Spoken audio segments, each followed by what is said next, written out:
Salut à tous, on se retrouve aujourd'hui pour une nouvelle vidéo et plus précisément pour présenter notre nouvelle recrue Konrad de la Fuente, un jeune ailier formé à la Masia, considéré par beaucoup d'observateurs comme un joueur très prometteur. On va tenter de décrypter son parcours et son profil tout au long de cette vidéo. Avant de commencer cette vidéo, je vous invite à nous suivre sur Twitter et Insta, à vous abonner en activant la cloche pour recevoir une petite notif dès qu'une nouvelle vidéo est disponible. N'oubliez pas le petit like si vous avez aimé et de rejoindre le Discord pour parler foot avec d'autres supporters sur un même serveur. D'ailleurs les amis, quel est votre avis sur Konrad de la Fuente?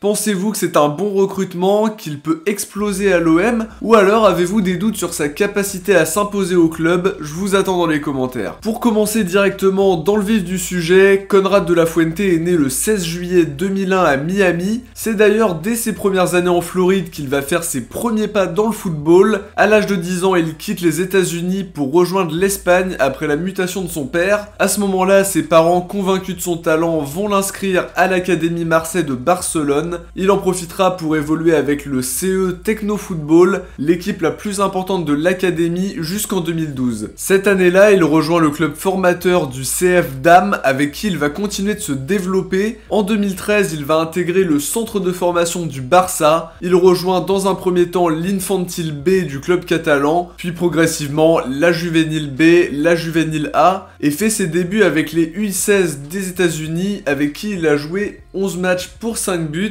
En octobre 2017, il découvre les U18 avec qui il a disputé 4 matchs et marqué un but. Pendant la saison 2018-2019 en club, il dispute la Youth League avec qui il ira jusqu'en demi-finale perdue au tir au but contre Chelsea. Cette même saison, il s'offre 3 apparitions sur le banc avec le Barça B. À la clé, une entrée en jeu contre la réserve de Valence. En mars 2019, il est sélectionné avec les U20 américains par Tab Ramos avec qui il a joué 9 matchs. Lors de la saison 2019-2020, il joue à nouveau la Youth League avec les U19 et en parallèle va jouer 6 matchs avec la réserve du Barça. Il est d'ailleurs convoqué par l'équipe pro du Barça avec qui il est présent sur le banc pour le 8e retour de Ligue des Champions contre le Napoli. La saison 2020-2021, il alterne entre la réserve et l'équipe pro. Avec les pros, il fait ses débuts en Ligue des Champions contre le Dynamo Kiev et Ferencváros et en Coupe du Roi contre Cornella. Il est régulièrement présent sur le banc en Liga sans entrer en jeu. Il va aussi découvrir l'équipe nationale des États-Unis après avoir été sélectionné par Greg Berhalter au rassemblement de novembre 2020, où il fait d'ailleurs ses débuts contre le Pays de Galles et découvre le haut niveau international. Après 14 matchs avec les U19, 29 avec la réserve et 3 avec les professionnels, il quitte le Barça pour rejoindre l'OM qui se cherche un ailier droit pour remplacer Florian Thauvin parti libre au Tigres.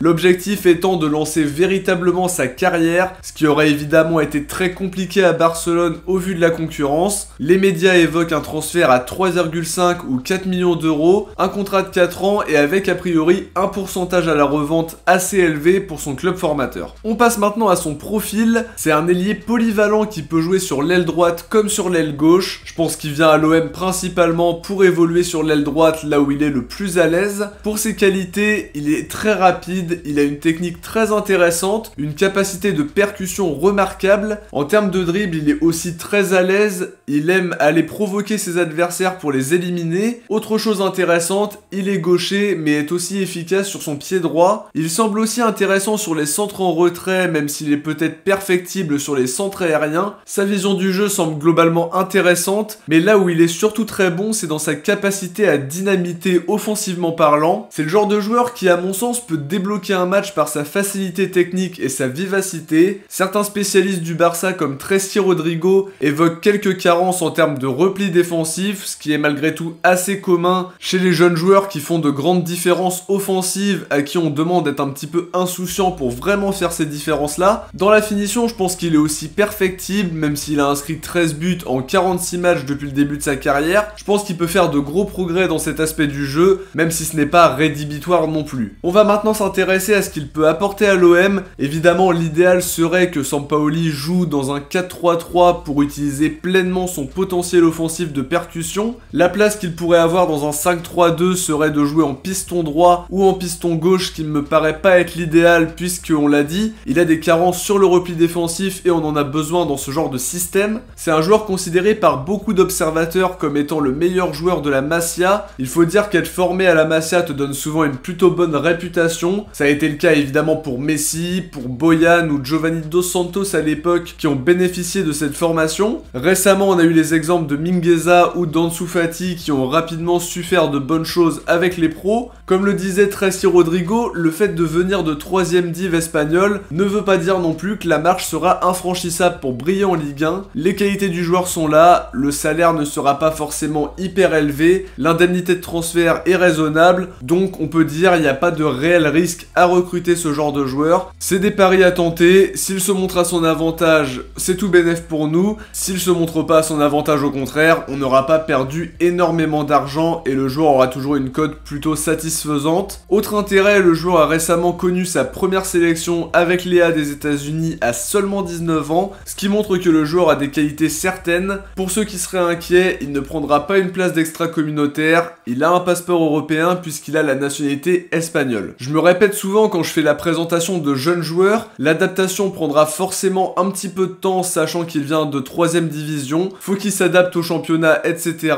Il a joué que 3 matchs avec le Barça en équipe première pour un peu moins de 40 minutes de jeu, ce qui lui donne pas une expérience du haut niveau très élevée non plus. Il a en tout cas pu s'entraîner avec des joueurs de très grande qualité au Barça, ça c'est un point très positif. Pour un jeune joueur comme lui, il pourra pas forcément être décisif tout de suite. On en a eu l'exemple avec Luis Enrique qui lui devait en plus s'adapter à l'Europe. Il sera en tout cas probablement très motivé pour s'imposer à Marseille après avoir fait toutes ses classes dans un centre de formation de qualité sans avoir vraiment eu sa chance en équipe première. Les quelques minutes qu'il a pu avoir lui ont au moins permis une chose, découvrir la Ligue des Champions, ce qui est forcément une chose importante au vu du niveau de cette compétition. La présence de Sampaoli pourra lui permettre d'adhérer à de nouveaux principes de jeu, l'aider à faire un pressing important, de s'améliorer en termes de repli défensif en faisant beaucoup plus d'efforts. L'opération semble en tout cas plutôt pragmatique de la part de Longoria qui sait trouver des joueurs prometteurs pour des sommes assez modestes au regard du marché. Maintenant, comme toujours, c'est la réalité du terrain qui va parler et non pas la bonne réputation du joueur. Hâte de le voir faire ses débuts sous le maillot de l'OM la saison prochaine. On en saura plus dès les matchs de préparation qui commencent début juillet. Voilà les amis, on arrive déjà à la fin de cette vidéo. J'espère en tout cas qu'elle vous a permis de mieux connaître notre nouvelle recrue, même si évidemment on pourra donner un avis vraiment fondé une fois qu'on l'aura vu plusieurs matchs sous nos couleurs. Si la vidéo vous a plu, n'oubliez pas de mettre un petit like, de commenter et de partager la vidéo. On se retrouve très vite pour une prochaine vidéo. Ciao, portez-vous bien et surtout allez l'OM.